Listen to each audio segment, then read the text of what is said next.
What up, roomies? There are things in this world that logic can't explain, and then there's things that people feel, but can't always prove. Tarot cards, witchcraft, magic. Some people see it as guidance, others see it as fantasy. But the real question is, why has it existed for so long, and why are people still drawn to it today? Today's guest has spent decades working in that space, reading tarot, creating her own decks, teaching others how to tap into their intuition and what she calls their magical potential. So tonight we're gonna explore it. No judgment, just curiosity. Jen, welcome to Neighbors. Hi, thanks for having me.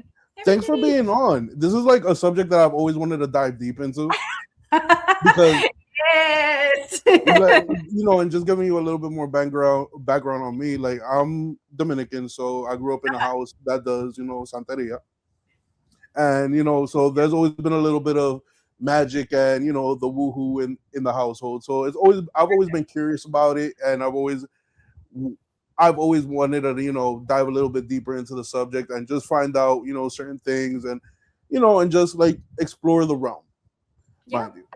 So absolutely. so like, what do you feel draws people to, like, when people hear the words like witch or magic, what do they usually get wrong? Pretty much all of it. It's not what you see in the movies. So already before I even start talking, everybody, you use those words, you use witch, you use magic, you use any of that stuff. They're already pulling up all the ideas that they have seen in the movies. And that's where they're starting from. So I think early on, that was something I really kind of accounted for right off the bat, and really, if somebody's asking respectful questions and not being stupid, I will answer anything. But there's definitely those people that come up, oh, are you gonna put a spell on me now? And it's like, oh, maybe I just did, and they're like, whoa, whoa. But I think what people don't realize either, that words are magic. And True. so you're literally doing magic every day. And there's so many things that you do on a daily basis. Your birthday, for example, blowing out birthday candles, that's a spell. You're wishing another great year or whatever wishes you have. So it's kind of already there, but people call it different things. So you don't see it as magic. And then as far as a witch goes, it's not, everyone's standing over a bubbling cauldron, throwing in, dead mice. There are a lot of different elements to it. And I think a lot of people usually surprised that it's very earth-based. It's very, nature-based, I should say. So I think that's always something that everybody's usually surprised about. No, I get that, because even if you go like back in time, right, you always see that. For instance, like, I don't want to say witches, but like witches, shamans, herbal remedyists. Like back in the day, they were always looked at like, oh, they're manipulating nature, or like they got some voodoo going on, and that's because of I would say mostly because of the churches and all this other stuff. Right. But they were the first healers.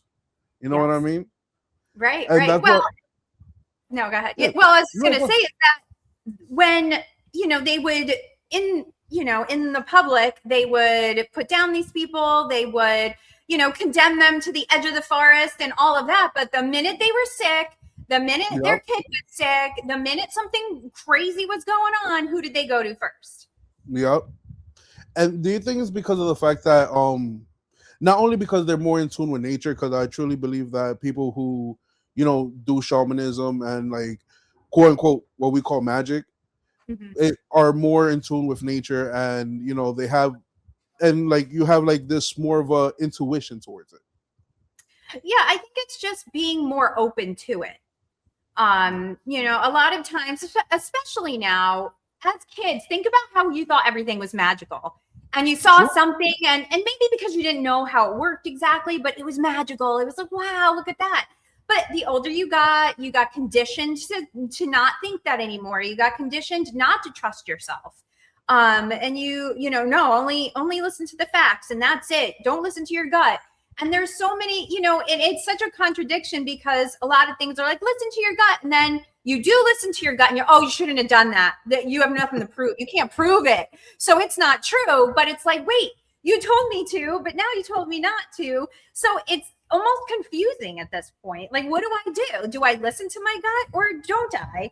So it's very, these people didn't care what anyone else said, and they listened to their gut because they know when they listened, things usually happened the way they thought it would, or No, I that get person was healed in a way they needed to be healed.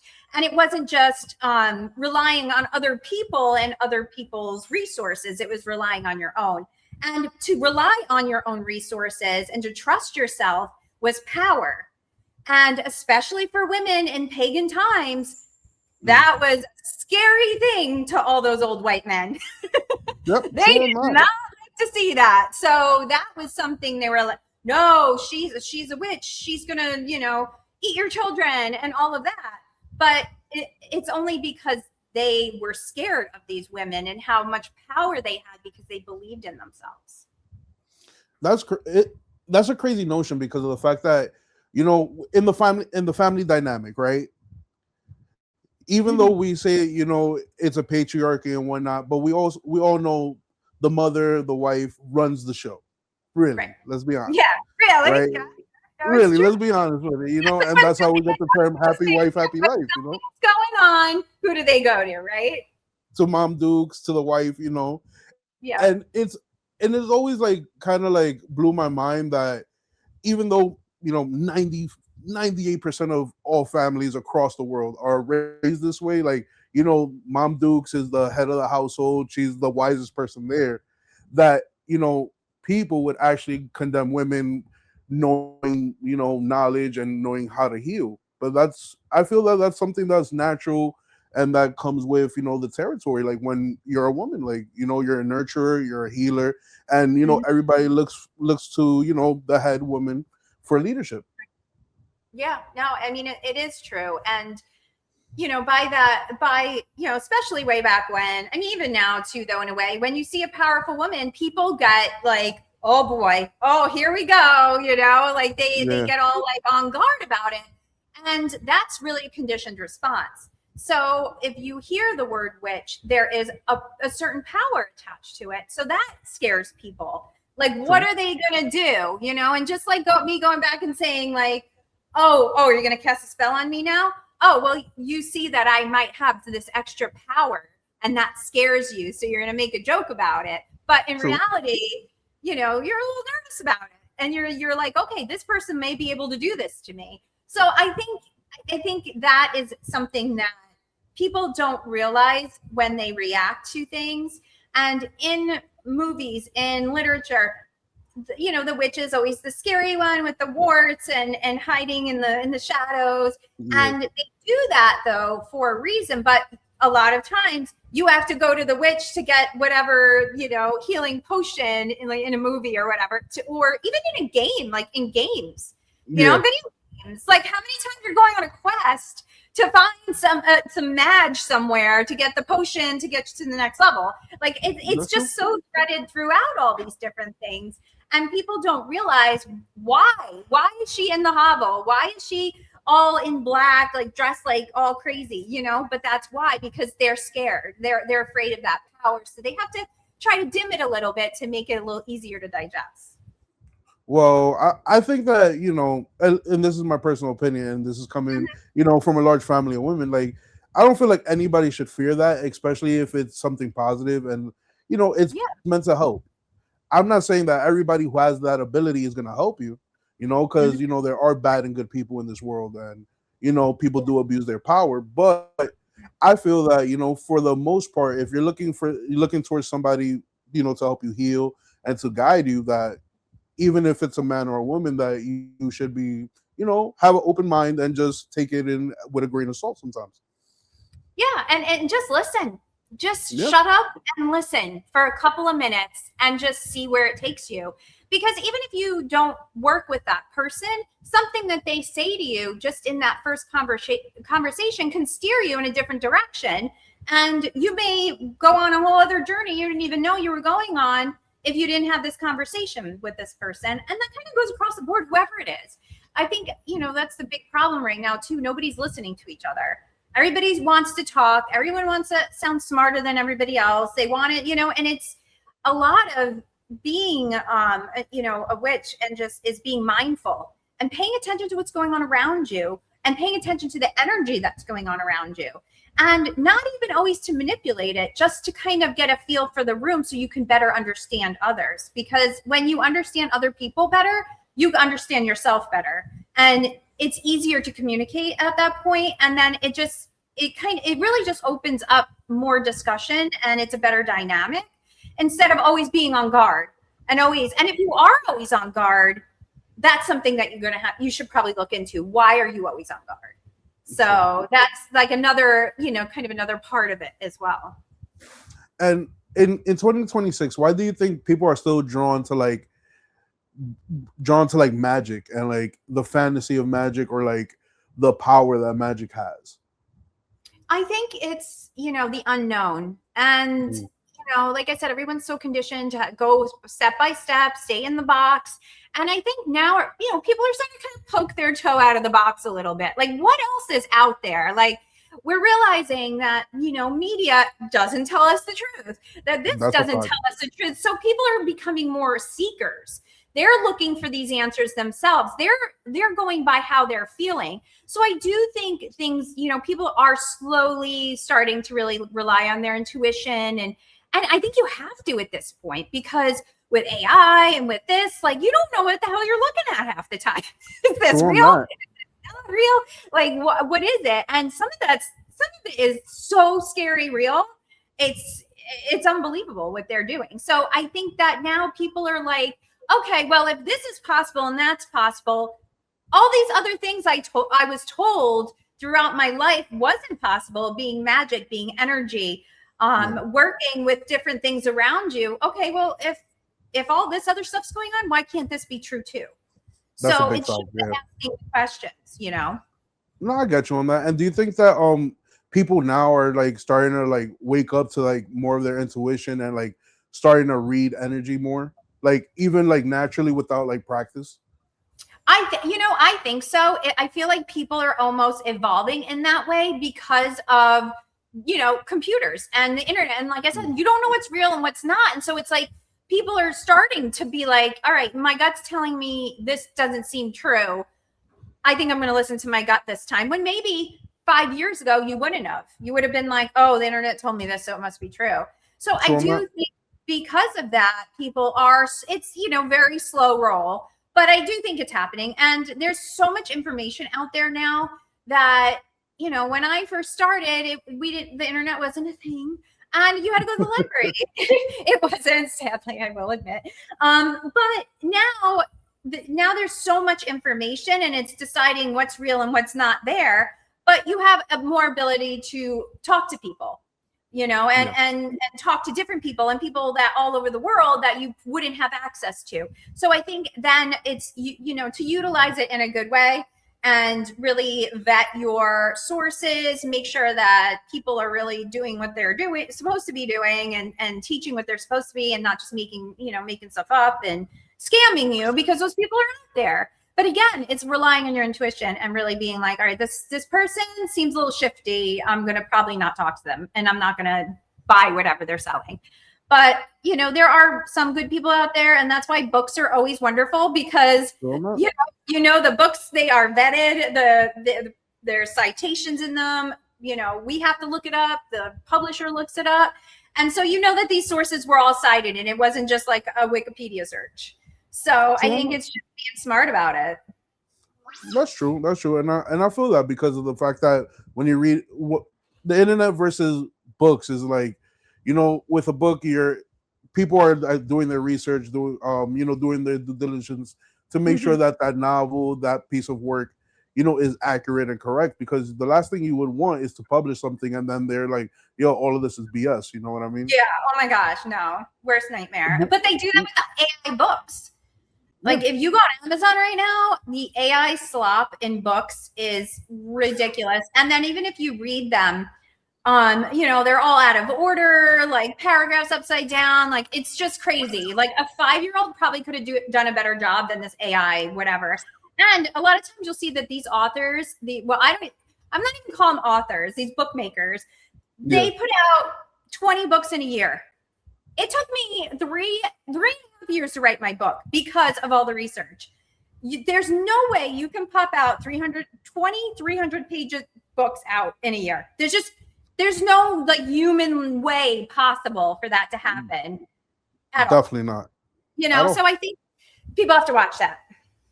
No, definitely. And people have to, vet it out, stick with their intuition and just, like what you consume, especially online, you have to be careful with that because like you were saying, AI. And AI right now, especially video AI, is going crazy. Like, and we could compare this. You remember, I think it was about 3-4 years ago, that one video with Will Smith eating the spaghetti. Yes, I've seen that. Yes. You see how horrible that was comparing it to like now? But it was so good though. It was dope. It was funny, but like it's sometimes, unless it's something like really insane, which some of them you're just like, what am I watching? But the ones that they make, a lot of the commercials on TikTok, on Instagram, they have people talking and it's all AI people. They're not real people. No, that us. And we all of us got to watch out for that kind of stuff. And unfortunately, we're getting to that point where it's like you got to kind of question everything you're watching on social media. You know what I mean? You do. You really do. No, and that's why I think it's important that just to start really tapping into your intuition and just the energy of what's around you. To really 100%. Just figure it out, and that can go for, you can be online and you can look at stuff and be like, all right, well, how does this feel to me? How does this, like, what does this look like? And, when I say energy, some people are like, they think that they're going to see like auras, you see auras around people. No. I mean, some people can see auras like, oh, it's going to be like green and red streaks all over. That's the energy. It's really not that. It's really just how you're feeling it. When you see something, like if you're talking to really shady AF person and, like you're kind of, your stomach is like tight and you're, just like, hold on a minute. Like maybe you're getting anxious. Like, why am I so anxious around this person? Why is this happening? That's the energy. Like you're picking up on it. And if you go throughout your day and you're really mindful of that and you stop, like again, you shut up for a minute and just sit. And you just even look around, like there's a house plant, your animal, your dog or your cat. Like, how does that person, how does that make you, how does that cat over there make you feel? Like, what kind of energy is it giving you off to you? And like my cat's ready to like rip your face off. You're going to pick up on that. It's looking at you with like a side eye. You're like, hold up, this doesn't look quite right. So it's listening to that. And that's the energy that we're talking about, is that kind of stuff. It isn't like the like fireworks are shooting out of people. I mean, I wish it was that easy, but it's not. I wish. I would love to, throw some lightning out my fingertips like bam. Right? Like, come on. And we can't get any of the fun stuff. That's why. We can't. We ruin it. We ruin it. That's why. And I truly believe that, I'm not gonna say like the magic that we see like in movies or like the fantastical things that we see that we read about in books is real, but there is a level of magic that is real in this realm, right? Especially when it comes to like manipulating energy and when it comes to like listening to your intuition, and I think that we've lost that connection. And I don't I think now people are craving that more because of the fact that one, our governments are lying to us every day. We see the division between people, we see the division and all this hate and all this hate bubbling up, but really all this is being manufactured by the powers to be, right? And I feel that people are starting to like reach deep down inside of them and connect with that intuition and saying, okay, cool, I gotta kind of like learn how to read the vibes per se, you know what I mean? Right. And I think too, with everything going on and all these people just yelling about this, it's like it's so easy to get lost in the sauce, right? And then all of a sudden you're like running with this crew, and even if you are on point with everything they say, you lose your sense of self. And that is also, I think, people are kind of like taking that or trying to take that step back or want to learn how to take that step back to kind of own their self again, and what they think and how they think and how they feel about stuff. Because everybody, you know, online too, they're screaming, you should feel this about this, you should feel that about that, and you should, and you know, whether they're right, wrong, or in between, it doesn't even matter, because that's how they feel. That may not be how you feel. Even if you agree with them, you might feel it in a different way, and your perspective is going to be different.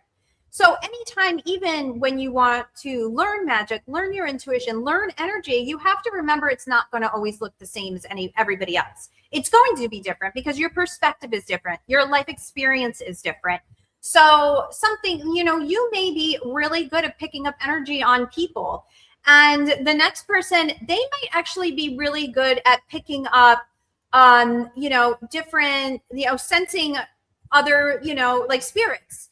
Or they may be really good at sensing smells, or looking at a picture and being able to read the energy of a picture. Whereas, you know, I may pick up a picture and I don't get anything from it, but they can pick up a picture and get a whole story of what was going on at that time. So everybody has abilities, and it's really just working through and seeing which one you have, and then just maybe trying to build on that a little bit, give it a little bit more attention, use it a little bit more. And that can be as simple as, you know, waking up and saying, okay, so today, anytime I see the number 3, that's my, you know, that I need to pay attention to that. That's my intuition. I need to, you know, and it's also practicing. It's good practice of being mindful. And when you're mindful, again, it's like you're just kind of shutting that outside noise out and just being with yourself and having that. And once you do, it really can open up a lot. It really can. And I think that if people just tried just simple things throughout the day to try and do that, I think it would be so much better for them. And really, just even for your mental state, it would be better, because you're just separating from all that noise and you're just giving yourself a minute. We don't do that because we're told to keep going, more information, hurry, get it done. And, you know, that's not what we were made to do. You know, our pagan ancestors, or, you know, they weren't doing that way back when. So I think that we need to think about that a little bit. No, you're 100% correct on that, because what I've noticed is that, you know, with everything, we're taught to look externally, you know, to look outside of ourselves. And the one thing I've noticed is that, you know, and it comes with anything, you know, it comes with meditation, you know, spirituality, magic, all of it comes from a sense of, it comes from inside of you. It comes from the interior. And it's crazy how we don't preach, look inside of yourself to find, you know, for instance, in a religious manner, you look inside of yourself to find God. Right. You know what I mean? And that's where God exists, inside of your soul, inside of you. You know what I mean? So, and you know, and I'm just using religion as an example, but you know, we're not taught to look we're not taught to look interior. We're taught to look exterior, and that's always been like a conflict of mine. Yeah, no, and it is a big one, because, you know, for the normal whoever, it may not make a big difference day to day, but if somebody who's like, you know, a really shitty person, and they're like, oh yeah, I asked God for forgiveness, I did 3 Hail Marys, no, I'm good, I can go back to doing what I'm doing, but they're not changing their habits. They're just using that as a crutch to keep doing what they're doing, you know? And I think that a lot of people, you know, have issues with that too. And they're like, wait a minute, I'm not responsible for my actions. And yes, you are. You have to be. And that can absolutely block any sort of magical ability you have if you don't take responsibility for yourself, because you're going to mess up. You're human. That's what we do. And being able to own it and to really look into it. So there's an aspect called your shadow self. And that has a lot to do of the parts within you don't want to show people, that you may think is not a good trait. And so a lot of people will hide that, and they'll hide those parts of yourself, or they won't talk about them. And some of them do come out of traumatic situations. And if anybody has trouble with that, struggling, always go to a mental health professional. But for these like little things you're going through in your life, like you notice, you know, maybe,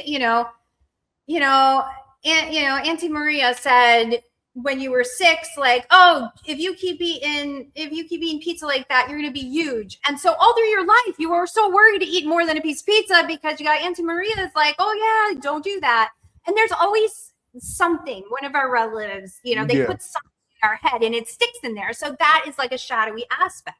So you can work on that. You can use your energy to kind of rewrite that situation and try to soften it so you can move past it and realize, you know what, that wasn't my perspective. That wasn't me. That was what somebody else put into my head.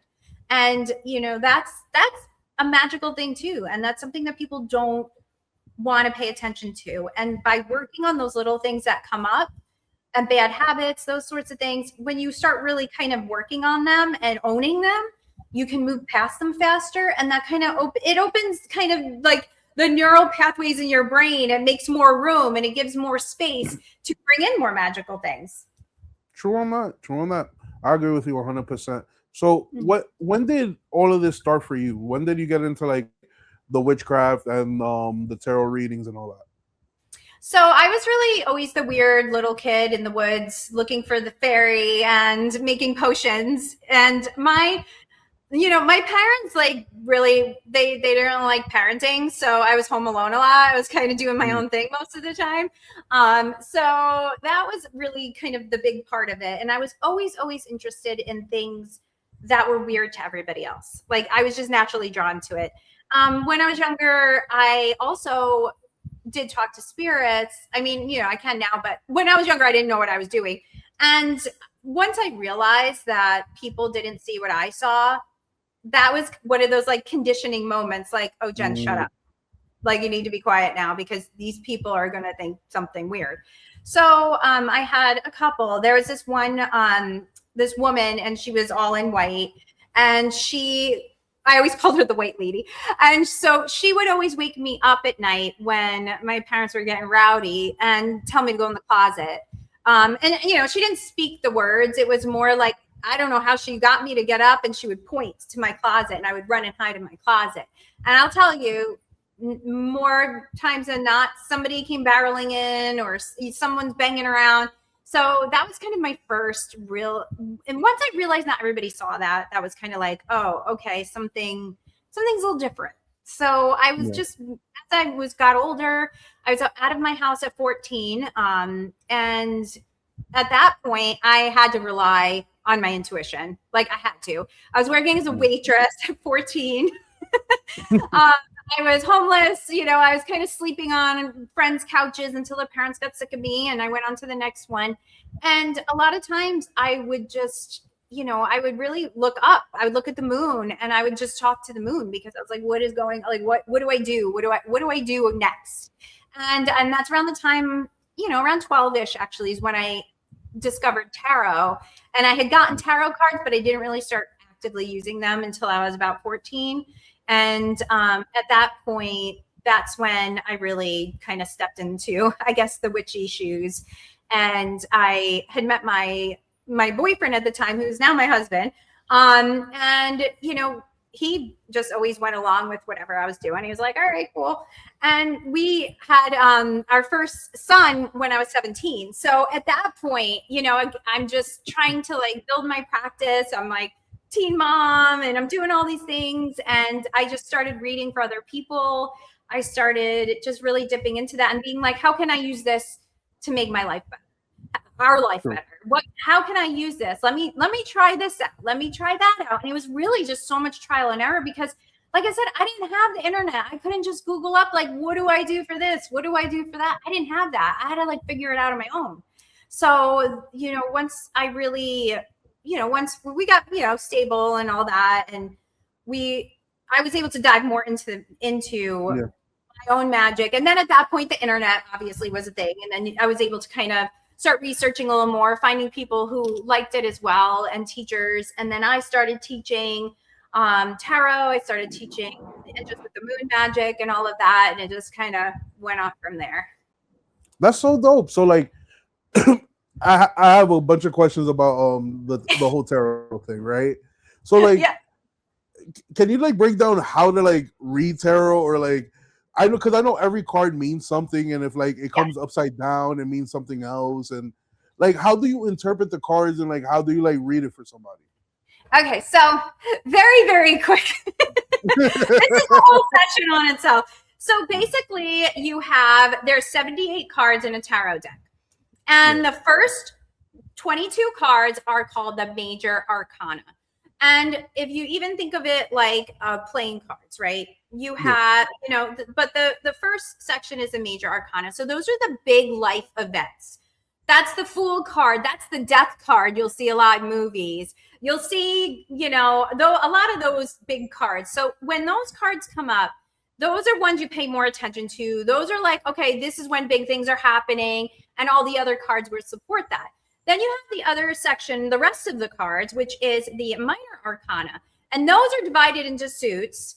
So we have cups, we have swords, we have pentacles, and we have wands. So each suit is divided from, they have king, queen, knight, and then page, and then you have the 1 to 10, like you would in a card deck. So they all, of course, they all mean different things, but each suit also has an elemental energy to it. So swords are thoughts, or more like cerebral things. So I always think of it like, if you think of little swords like that are words flying through your head, like when you're going to talk, like it's just all the air. It's an air element. So that's like all the thoughts in your head. Then you have wands, and a lot of the wands in the like base deck that all the other cards are made off of, the Rider-Waite-Smith. A lot of them, there's fire involved. It's a very fiery energy. So you have swords that are air, wands that are fire. And so that's the action. Those are like action. You see a wands card, you're like, okay, I gotta move on this. I gotta do this. Okay. Yeah, I can't. If it's like a yes or no question, you get a wands card. Most times it's a yes. So you have those, and then you have cups. Cups is water. Water in all of the tarot and any of those cards are emotion. So you can really look at any of the cards, and you can look and see the streams in the cards. There's a lot of streams, and if there's a stream is really rough, then that's like really like a lot of emotion happening. If it's a really calm stream, okay, the emotion's pretty chill there. So you have that. And then pentacles are coins, basically, and that's earth energy. So anytime you get cards that have pentacles or coins in it, those are like your everyday things that are going on. That's your home, that's your family, that's your work. So those cards come up, then the situation is kind of geared towards that. So that's like a really very quick way to describe it. So you mentioned reversals. So that's when the card is upside down. Not everybody reads reversals. What I'm seeing now is the newer readers are not reading reversals. They'll just put them upright. But a lot of times I always read reversals because that's just what I did from the beginning. Yeah. And what that can be is just it's like a different energy of the card. It can mean, so if you have a cups card, and the Ace of Cups is like a big goblet, and it's got little water spouts going into it, and it's like overflowing. If you get that card upside down, you may be draining your emotions on somebody. You may, you know what I mean? Like if you turn a cup upside down, it's gonna spill out. So if you think about that, your emotion is spilling out over something. Like maybe you're overreacting. Maybe somebody's draining your energy or something like that. So that is a way to read reversals. But like I said, not everybody does. And it's totally fine whether you do or you don't. Everybody reads differently. And I think most importantly is learning the base meanings of the cards before you start going at it and reading for other people, even yourself. Because if you have that solid base, it will give your readings more dimension, and you'll be able to give a more detailed reading. There's a lot, like especially COVID, popped up a lot of tarot readers. Everyone's tarot reader at that point. And a lot of them are just like, I just read intuitively. I read intuitively. And which they mean by that is they don't know really what the cards mean. Like the base meaning of the cards from like 1490, they didn't look to read those up, and see what's going on. They just looking at a card, and whatever comes to them, which I don't feel that it's an anchored reading that way. I mean, some people can read like that, and that's fine. Everybody can do whatever they want. I'm not judging anybody, but as somebody who has taught tarot and has seen people who went for it without reading or learning that and the ones that just read intuitively, there is a difference, and there's a difference in the readings and the depth of the readings and the accuracy of the readings. And I think it's not. People also tend to do that too because they don't want to take the time. Again, it's not slowing down, taking the time to learn something. There's 78 cards. It's going to take you a minute to learn them. Of course. And you can be okay with that, but some people aren't. They're like, I want to read right now. And they just grab a deck and they're like, I'm just going to read intuitively. I don't need to know all of that. And, after you learn those base meanings too, it really, you can just pull a card. You can pull any card from any deck and you can get a good reading from it. And you know that other people will know those base meanings and they can build off of that as well. So I think it's important. There's a lot of symbology in the cards as well. And this is kind of like the symbology part is kind of like second level. Once you kind of get the base meanings down, there's all this symbology in there. And some of it is so fascinating and where it even comes from. And there's such a rich history of it. And I don't know, if I'm going to learn something, I want to learn it. Like I want to know the ins and outs of it. I want to know the history of it. But that's something you can actively be reading and just learn about that on the side. You don't have to learn it all at once before you touch a deck of cards. So, when you say pick up the cards, look them over, see how these different cards feel for you. If you're pulling, again, you pull that Ace of Cups and it's the fountain, but for some reason it makes you're like, this card freaks me out. Why does it freak you out? Like figure out what they mean to you in relation to the base meanings. And then as you're reading for other people, when those cards come up, you can be like, oh yeah, I remember that Ace of Cups. And I remember how that made me feel. And then you can ask a question to the person you're reading for. Hey, do you feel this way about it? And a lot of times they will. And that, again, that's just strengthening your intuition to help others and to read better. No, I get that. And, and just going based off of what we were speaking of, I would say like tarot, especially when you're getting into that world, tarot is a skill, right? So you would want to know the base of that skill before you are actively like trying to like do it for other people. Right. So like, and something else that interesting that you said, it also gives you a more accurate reading, correct? Mm-hmm. Once you know like the base meanings and all that stuff. Like, so how much more of I don't want to say how much more accuracy do you get knowing the base of it, but like somebody who, studied it and knows like the definition, the meaning of the cards versus somebody who's just reading intuitively, like what would be like, an example of like the different readings? So, if you took the time to kind of read, the base, like with the meanings of the cards, and I can tell you, this is a hot topic. There is some people that are so like dead ass, like, no, you don't need to do that. But from my experience, this is my opinion and my experience. So it's not like everybody else's. This is totally mine. But if you look into it, you'll see more likely than not, people are like, yes, just please read the base meanings. So what that also does is it kind of gives you an anchor. So as you're reading, sometimes you have like 10 cards in front of you.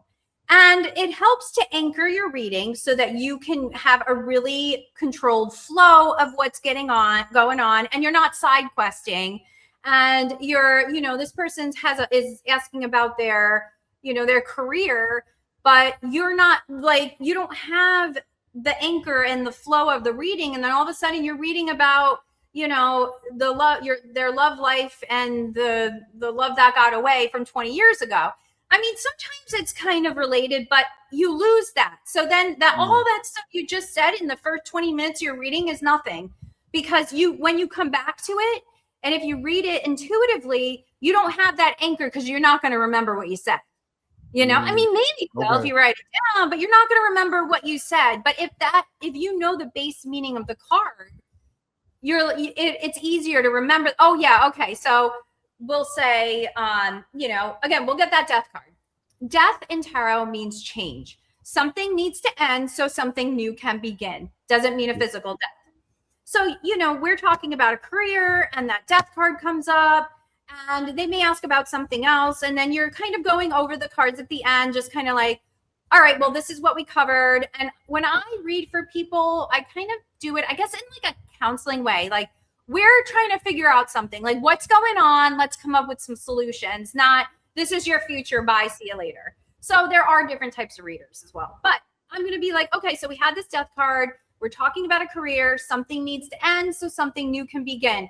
And then we get some other cards that may support that. Yeah, you know what? I think that you need to sit down and maybe make a list of the why it's good and why it's not good to leave your job. But these cards are really pointing to it's time to end this so you can have something new happen. Why is that happening? What is the new thing? Then I'll pull some cards on that. But we still have that anchor of that death card. So I know when I look at it again, I'm like, yeah, that's the ending of some, we're ending that. And if you looked at it intuitively and you were like, oh yeah, this might mean that your boss's sister's uncle doesn't really like you.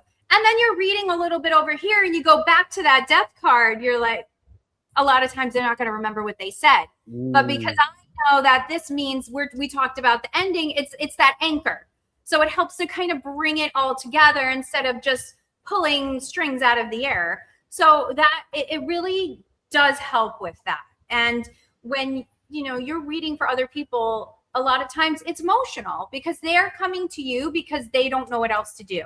They don't know who else to ask, or they may have asked everybody around them and they're not really hearing what they want, or they're not listening. So they're coming to you for a perspective, a very clear perspective. The tarot is the visuals. And sometimes that really helps too. And they'll see things in the card, say there's a blue butterfly in a card and a client's like, oh my God, look at the blue butterfly. To me, it's just a blue butterfly. But they will be like, oh, my grandma said that if she was around me, she would send blue butterflies. So then they feel like, oh, is my grandma, is she here listening? Is she the one helping me out? Is she guiding us right now? Most likely. And so then that's like a cool little caveat to, go into. But if you're not paying attention and if you're not keeping it tight, it just can be a mess. And then, I've seen readers, they have 50 cards on the table and you just put 50 cards on the table all over the place. And you don't even know tarot. You look at it, you're like, what is going on right now? And that's somebody remember that. How can they be anchored in a reading if they have all these cards all over the place and reading them just willy-nilly? And then how can you bring it all together at the end? How can you come up with a plan? How can you help that person if you're too busy trying to remember what you said for all these cards? I got you. Then you're kind of wasting time, You're kind of like trying to tie it all together and remember what you said instead of actually doing work and helping that person and helping them come up with a plan to make their life better, because that's why they're there. I got you. And when you're doing a reading for somebody, right? Is there a certain amount of cards that you pull out, or do you just go with the flow of how the energy is in the room at that moment? I usually start with 3 cards. And I tend to work in threes. That's just something I do. So I usually pull 3 cards. I get the question, if they have the question or the situation. It's not always a question. A lot of times it's a situation, this is what's going on. What can I do about it, kind of thing. And so I'll just pull 3 cards and I'll just kind of get the energy of what's going on there.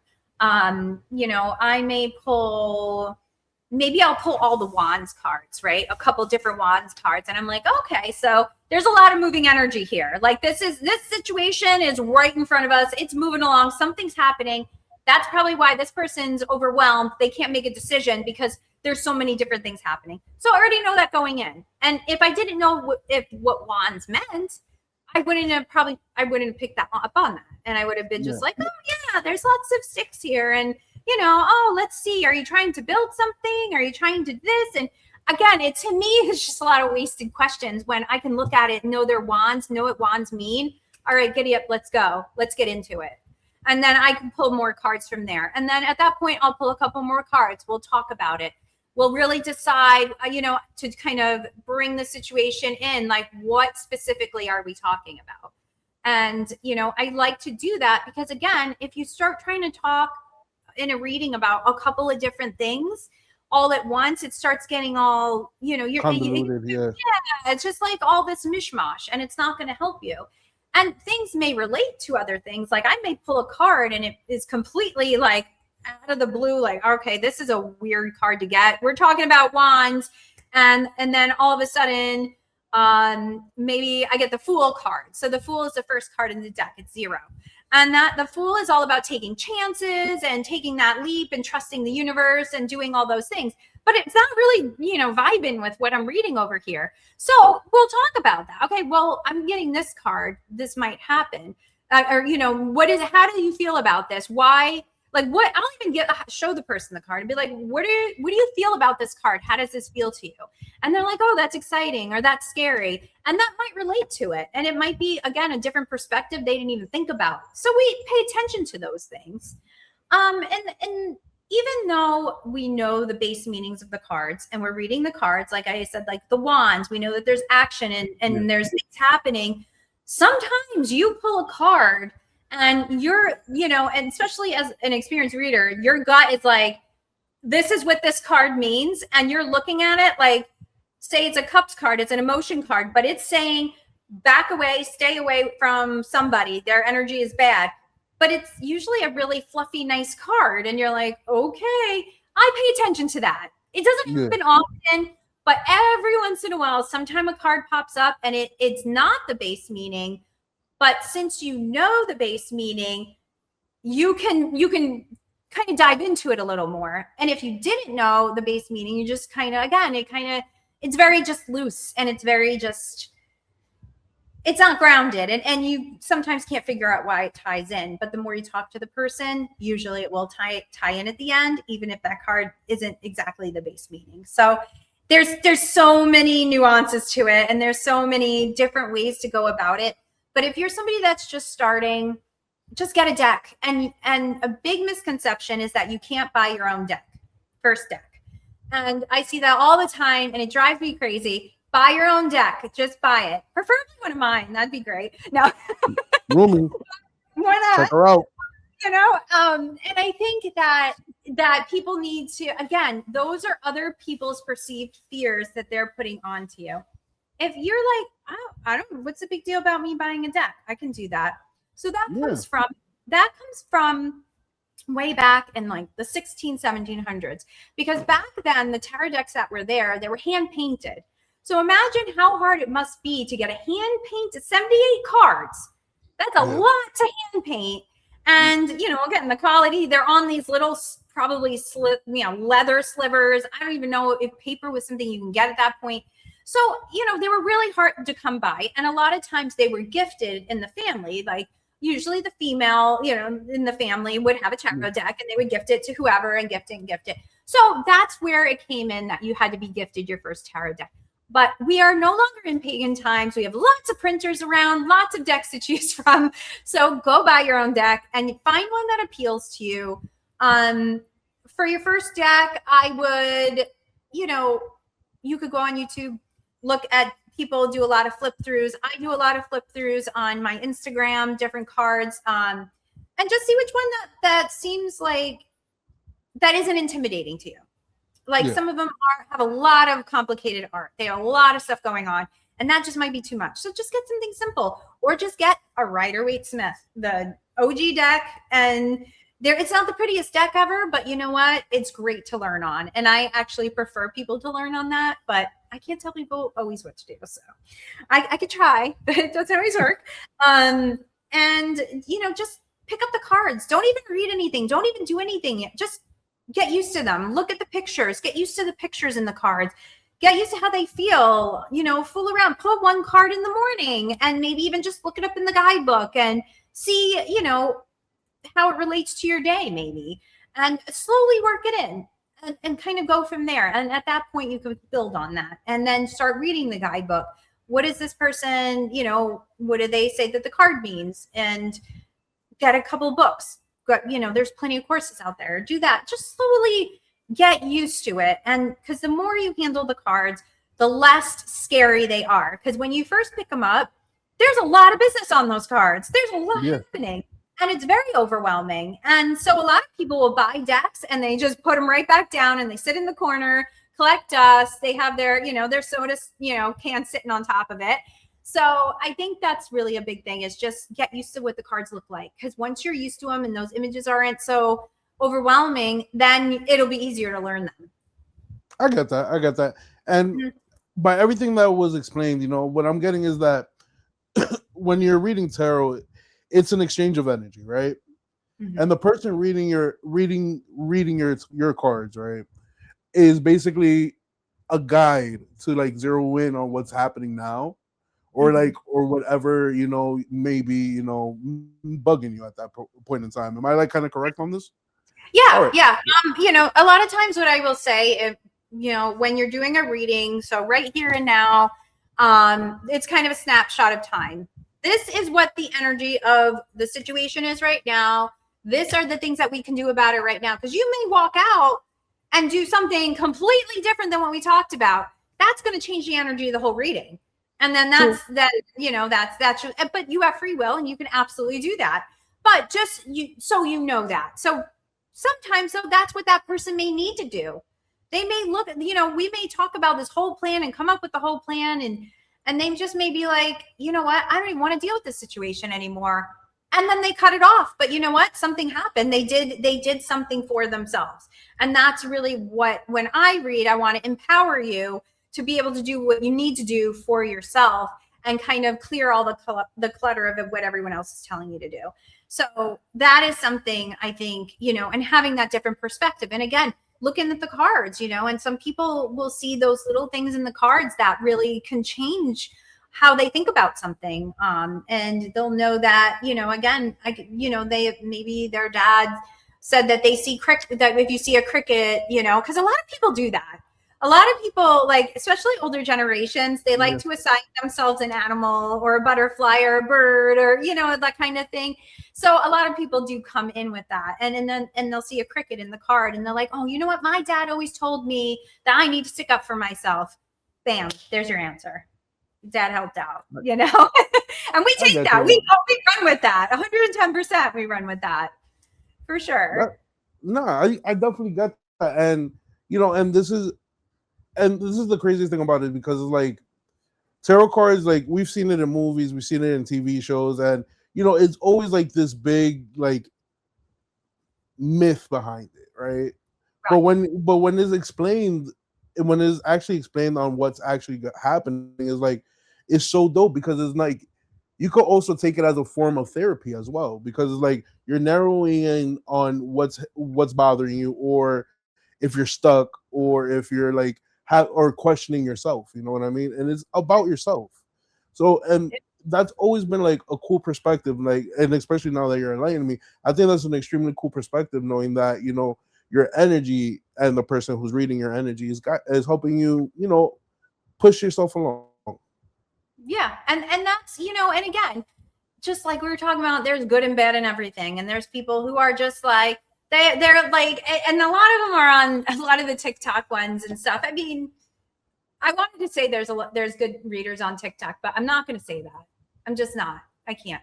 So, a lot of them are very loud, and they have the big clanky jewelry and the big nails, and they're making that clicky nail noise and Yeah, stuff. Oh, my nails aren't big enough for that. And they're tapping on everything. Why do you have to tap on everything? Like, why does it have to happen? because I think it's like they're trying to like make it like ASMR. Yeah. No, it is. Yeah, It's probably what it is, but it's annoying because it has nothing to do with what's actually happening. I But feel they're you. loud. They're loud. They're in your face. They're pulling these cards for people. And so the Tower card in tarot is kind of the card that something big is happening. There's nothing you can do about it. It's going to be kind of life changing. And it's the card shows up so that you know that and you could prepare for it, instead of, it's like be prepared, not scared. So that card's coming up and it's the oh shit moment. Like, okay, something's going down.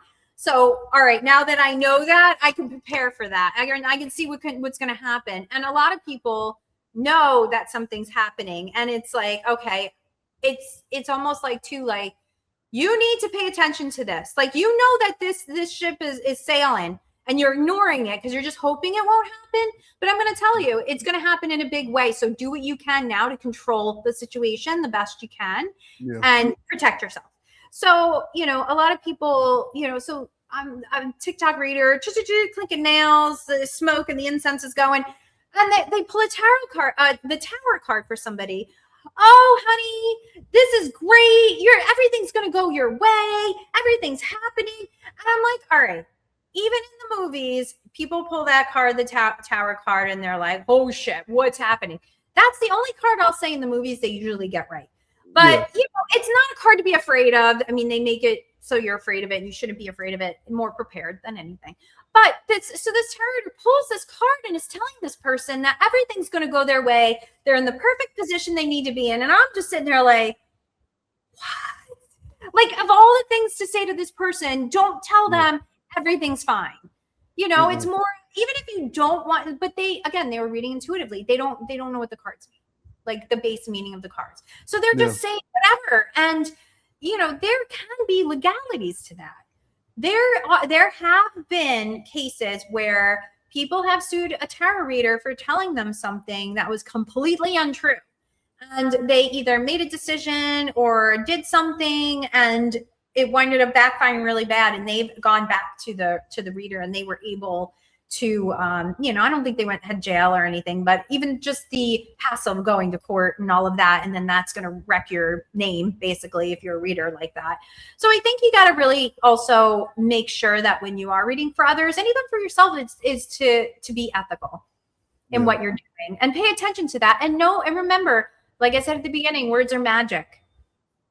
Think about what you say before you say it when you're doing readings for other people, because what you say will affect them. And I have this example, and this woman, I felt so bad for her. She came to me for a reading, and it was her and her husband, or they had one daughter. The daughter is getting ready to go to college. So what do we do? Should we move? Should we that? Just like a life, a very common situation, right? And she just wanted guidance about it. So I'm like, okay, cool. Let's do this. Slam some cards in. Let's talk about it. But I kept kind of getting these weird random cards. And I'm just like, is anything else going on? Like, is anything? And she goes, actually, yes. And a lot of times that happens too. They ask you the question, but it's not really the question. You got to get into it, and then you get the real question. So she was like, my daughter's going to college, my husband, and it was a second marriage. They've been married for 10 years. She goes, 10 years ago, I went to a tarot reader before I met my husband at a fair. And she told me that I'm going to find my husband. And I did. Within that 6 months, we got married. But she told me that after 10 years of marriage, he was going to leave me. So this woman was holding on to that for 10 years. So the 10-year mark, right? Think about that every day. And I said, well, how is your marriage? We're great. We're wonderful. Never better than ever. And I'm like, so she really wanted to kind of see if that was really going to happen. And I said, you know what? I don't need cards to tell you that's bullshit. That is bull donkey shit. Don't listen to her. I'm so sorry you held on to that for 10 years. So for 10 years, she's waiting for the other shoe to drop. She thought the daughter was going to leave to college and he was going to leave. So she was afraid to make any plans with him. And I just my heart broke for her. I really felt bad for her. And I'm like, and they're happy all these years, but she in the back of her head was like, this is on a clock. This is going to be over soon. And it's because this woman at this fair tarot reader told her that, and it stuck. And I always tell people, and I always tell students this, because remember, you say stuff like that, it's going to stick. And that is a prime example. 10 years. No, it's true, because when you think about things of that nature, it's when you give people a date, right? Or give people, especially with things like that, with big things like, your husband leaving you, or, any big life event, people will set that date in stone and expect that expiration date to come and go, and that situation to go down exactly the way they feel, or exactly the way it was told to them. Right. And yet again, I explained my background to you. I've been read before, and I've been told things, and yet again, I always see that when I go back and I get a rereading, some things change, and some things have been modified because of the fact that we are in control of our own destinies. I am a firm believer of that. I do believe though that everybody's here for a purpose. Right. But Yeah. it doesn't really matter how you get that purpose done. It just matters that you got it done. Right. So your Right. destiny could be any which way. You know what I mean? Yeah, and again, we're human, so we're gonna take take a turn, take a left, take a right, and maybe that's not the right one. We got to self-correct and start over again, and things happen, different decisions are made, and that's all okay. Like that's all fine that happens. And I think that if people have to remember too, it's a perspective. This isn't like, don't write down everything I say and go exactly by it, because you're gonna leave here. Maybe that person that you wanted to be in a relationship with decided that they need to go in intensive therapy and they don't want to have a relationship with anybody right now. That's not your fault. That's not anybody's fault. Good for them. I hope they get the help they need. But some people are like, see, that didn't happen and this didn't happen. So I have another story. So I had this woman come to me, and she had a husband that had passed away a couple years ago, but they were going to divorce. But then he got sick, so she stayed with him and took care of him as he was sick. Noble thing, awesome. But then she moved on and met this other guy, and she said she had a piece of hair on my face. Oh, sorry, it's driving me crazy. It kept tickling me every time we talked. And so she was like, "Oh, I met so and so, and he's the love of my life. He's my soulmate, my twin flame." I do not use that term, by the way. I hate it. I'm just saying, again, my opinion. What soulmate or twin flame? Twin flame. Yeah. I will subscribe to the twin flame thing. No, thank you. So she comes at me with that, right? And already I'm like, oh, all right. I don't judge. Let's do the reading. Let the cards tell you what they're going to tell you. Like, this isn't my business. This is your business. So let's just see what we got. And, all the cards I got were like, no, this is not going anywhere fast. And he was just kind of biding his time with her. And I didn't say that particularly because I'm trying not to, again, put things, into people's heads. But I said, I think that you guys are having a really great time right now. I do think that this isn't a twin flame, like soul mate situation, but I do think that you're going to learn from each other. I think you're gonna have a good time right now, and when it's done, and that's it. And it's gonna be good. Why it lasts? Yeah.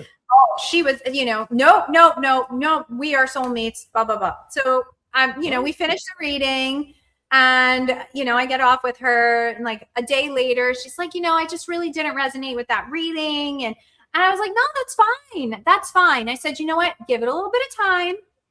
I said, give it a couple weeks and we'll touch base again. If you still feel like you don't resonate, I'll read for you again, no charge. Because I knew. Yeah. So month and a half later, she texts me. She goes, okay, I have to apologize. You were right. We broke up. And you want to say I told you so, but I didn't. I was so good and I didn't. Now, I'm part Puerto Rican. So if I get to tell you, I told you so, God damn, I'm going to do it. And I'm going to be girl, I already know you wanted to be like, mira, te dijiste. Oh, so I just didn't. I was so good. You would have been proud of me. All your sisters were proud of me. All of them. So, I said, well, I'm proud of you for coming to the realization. How are you? Did a quick I did like a card or two reading for her just because I was so happy I was right. Like, let's celebrate some cards, So it was funny, but it was one of those things that even sometimes when you do get readings from people, not all of it will resonate right away. And I always tell people, if there's parts that didn't resonate, write it down. Put it away, write it in a journal, and just let it sit there, let it marinate. Let's see what happens. Because more times than not, it's just something that hasn't happened yet, or it really is dependent on that person's decision at the time, which way it goes. So, and I think that people need to realize that as well, is that not everything, I may say in a reading is going to happen the minute you walk out the door. Sometimes it needs to cook a little bit. It needs to stew. It needs to, see which way it wants to go and all of that. So I think that's something too that a lot of people should realize. realize No, I that. get that, and this Yeah. is, and yet again, people are impatient. You know what I mean? So They are. they want everything to happen right the second that you Exactly now. that, Right that you now. get out the door. Like I remember, and let me just give you this little story. Like I remember one time I went to go get read, and this lady said, you're on two different paths right now, right? One, you're going to go, to this university, whatever, whatever. But Mhm. if this event happens, your life is going to not be the university life. And, that event was like, you're going to get arrested with two of your friends. You Mhm. know what I mean? Yeah. So, I've always thought it was BS. I was like, me get arrested. I'm always the youngest one. So if we got into any conflict with the police or whatever, they always usually let the youngest person go. And Yeah. mind you, I was at a party and whatever, and the cops stopped us because we were in the lobby waiting for a cab, and I was Yeah. with one of my friends, right? Okay. And this is like a week before Christmas and all this stuff, and I'm like, all right, cool, nothing's gonna happen. Mind you, I have that.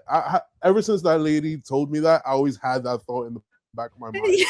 Oh My, no. my other friend, my other two friends ended up walking in right when we're getting like searched and all that. So they threw Yeah. them up against the wall, and I'm like, oh fuck, this is Yeah. Done. it's about to go down. And then I'm like, all right, cool, maybe not. We don't have anything on us. We're Yeah. kids. I was an 18-year-old, so I'm like, we're young. Maybe they'll just give us some tickets and we'll be about our Yeah. night. Just warning and go now. Yeah, no, I got arrested that night, and I'm like, Yeah. bro, and I was just like, how? I was like, how was this lady so correct? And mind you, it was like a 2-year gap from like when she had Yeah. told me this to when the event happened. So I was just like, bro, Yeah. this shit marinated way too long for me. Yeah. It was primo marination happening there. Yeah. And But ever since then, I always think, and ever since then, if I do get read or I go see somebody and whatnot, when they tell me things, I'm like, all right, cool. They're not telling me in time of days or months. They're talking like years in my life now. So yeah, no, it could be. And a lot of yeah, people do come and they're like, okay, so if this going to happen, how many months is it going to happen? I'm not going to tell that. I'm not. yeah, Some people will. But I tend to I'll kind of go more by seasons because it could be this fall or it could be next fall, but it's going to be during the fall. And that's for me works best. I'm not like, okay, well, on July 13th at 6:07 p.m., this is going to happen. yeah, Maybe some people have that ability. I'm not sure, but I've not ever seen it work that good. I mean, there's a chance for everything, right? Anything can happen. But I tend to work more in seasons. I'm like, okay, well, I feel like this is happening. Somebody I read for, what was she? Something was happening. She was dating, so she wanted to know if that was going to come into, because it's career and love, a lot of the situations. And so she did say, oh, when do you think I'm going to meet someone or whatever? And for me, it was like really late winter. And so she winded up meeting the person in February. So I was like, all right, that works. And because she messaged me and she was like, oh, guess what? I was like, oh, okay, good. Yeah. And, I think for me, for some reason, that's how it works better for me. And everybody is different with that too. So some people may do dates. I don't like doing that either because there's just such a high probability of being wrong. And again, it's all based on other people's decisions. So I'm putting like my reputation on the line on this date with this time. And then Joe Schmo might make a decision and change that completely, but they're going to blame me. And that's something too that if you read for other people to kind of keep that in mind, when shit goes down and it's not how they want it to go, they may call you up and be like, you said this is going to happen. You said that was going to happen. And it's like, okay, I said this was going to happen if you did this. Did you do this? No, I decided to do that, that. And it's like, there you go. Dude, me, responsibility gone at that point. And then they're like, oh. And then you have to re-explain the whole thing. But, it is one of those things. People do sometimes come for readings looking for someone to blame. So a lot of times, especially after you read a while, you can pick up on that. Or you can pick up on the people, too, that want to test you. I just call them testers. it's like they don't even want a reading. They're just trying to test you. They're like, what color underwear am I wearing? I don't care. I'm not gonna read for that. Like they ask you these stupid questions, and then I'll get to the point where I'll be like, listen, is this like Gen Quiz hour, or do we really want to do something here? Like, do you really have a question, or are you just you're messing with me? Are we pissing around? What are we doing? So I can be prepared. You want to play 20 questions? I'll play 20 questions. I have no problem doing that. But it's like you're still paying for this. So if you're paying for it, do it. Take it serious. And that's those things are pretty annoying. And I usually will cut that short, and I won't even. Honestly, at that point, I won't even take payment. I'm just like, just go. I'm done here. We're not playing. It's a waste of time. I could be reading for someone who actually has a problem, and we could fix it. Meanwhile, you're here asking me like, what's my grandmother's name? And and it's like, it's being psychic and being a tarot reader are two different things. Not every tarot reader is psychic. Not every psychic is a tarot reader. So I think people need to realize that too. Some do have ability, can pick up on things, talk to spirit, all of that. I can do that, but I don't advertise myself like as a psychic or a medium or anything like that, because there's so many weird connotations to it. So it's just, I just do what I do. You come, I read for you. We're just going to do the things, and that's it. Like, however the information shows itself, it shows itself. And I think, it is handy when I'm doing readings. If somebody does want to do like a mediumship reading, I have done those before, and they can be really helpful, I think, too, because everybody's always so worried that their loved ones they always want to know if they're okay. Are they okay? Are they okay? And, for me, it's kind of a funny question, because I'm like, you know what? If they're not here, they got to be somewhere better. There's got to be something better. You know what I mean? Like, facts. Tell it to them, okay? But that's a big fact. Right? It's like, what do you mean? It's actually, are you okay? They're fine. They're just doing their thing. And so a lot of that is reassurance. And with that, it does come with, okay, did, your grandma Amelia have, did she like to bake or things like that? Because sometimes I'll get smells. Yeah. And so, like a cigar smell or something like that. And I'll mention those things. And they're like, oh my gosh, yeah. So that's when it's useful. Not when someone's asking me 20 questions like an idiot. That doesn't help me. But like in those instances, in like mediumship readings, it is helpful to have that. But some people do it, some people don't. And it's again, it's just really making them feel comfortable and reassurance that person's okay. And that's even with pets too. I've done a lot of pet readings, and even readings which are fun to do, reading for your pet. Like what does Fluffy think of this? What is Fluffy? Because pets are very to the point, and they don't mess around, and they're, so I did a reading for this lady for her dog, and it was a little fluffy yappy thing, and she had it on the right, and I'll never forget his name, because I love David Bowie and I love Labyrinth, and I have a lot of tattoos, like my tattoos, I have all of that, right? So the name of the dog was Sir Didymus, which is the little yappy dog in Labyrinth. And so I always remember that, and I'm like, no way, that's not your dog's name. But so I read this dog, and she's asking, so he was an older dog and a little yappy thing, like I said. He had to get his teeth out, and so they had to change his food and all this stuff. And so she was kind of asking, is he okay? Why isn't he eating the food and all of that? And he's like, what did you do to my mouth? He had all his teeth taken out because they were falling out. I don't know. Yeah. And so she was like, oh no, Sir Didymus, your teeth they were going to make you sick. We had to take. So she's talking to the dog as we're doing the reading, and it was just the most comical thing. But she was so dead ass serious about it that I had to hold it together. But it was endearing. It was funny. It was just the quirkiest thing. And then she's talking about the food, and she's like, Sir Didymus, why aren't you eating your food? And he's like, this is crap. I hate this. What is this mush? I want my food. And I'm like, yeah, he just doesn't like the food. He doesn't like that it's mushy, but he's got no teeth. What's he going to do? And I said, well, maybe just take his food and, put water in it so it still smells like his food, but he could, oh, I'm gonna try. And she goes, Sir Didymus, would you eat it that way? And like a yes card came up. This right now, okay? Like, I wish I could have recorded it because it was like one of the best readings I ever did. It was just so weird and quirky, and I'm like, where this dog was just, he loved it.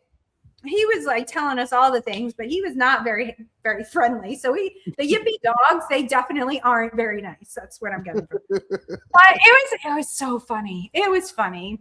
But the thing about it is, like, when you have situations like that, you gotta kind of like just laugh and like make it one of your highlights. You know what I mean? Oh yeah. Because you deal with a lot of people that are looking for like these serious answers and like, oh, is this gonna happen?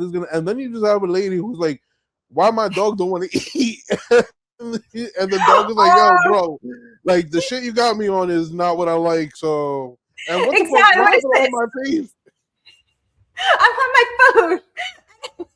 And she just looking, holding this big fluff, like this little fluffy dog, and it's just the first bite. Look at it, Sir Didymus, why aren't you eating? And I'm like, it was like the dog soap opera. Like that's where we were at, and it was hilarious. And I'm just like, I'm trying to keep it together, and I'm trying, and we got through it, and she was very happy, and reported back that he was happy with the new food arrangement.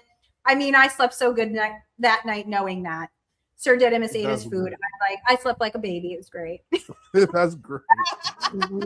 But Jen, before we go, I always ask every guest this: do you have any final thoughts, words of wisdom, or advice for the roomies? Yeah, I think that, if you are curious about any of these things, anything occult, witchy, divination of any sort, just start reading about it. There's nothing that is going to jump out at you, attach to you, any of those things. Like none of that stuff's going to happen. And, read a book, vet some people, check out what's out there, because even if it doesn't resonate with you, you're going to learn something from it. And down the line, you're going to be talking to somebody, and you're going to remember this little bit from this weird little witchy book that you read, and it might be some really good advice for somebody else. So I think just really keeping an open mind, take your time, slow down, take a deep breath, and just be for a couple of minutes and just kind of come back to yourself. I feel you. And roomies, remember, just like Jen said, keep an open mind, stay curious about things. And if you want to dive into something, dive into it and, learn about it. And with that being said, roomies, peace out. Bye.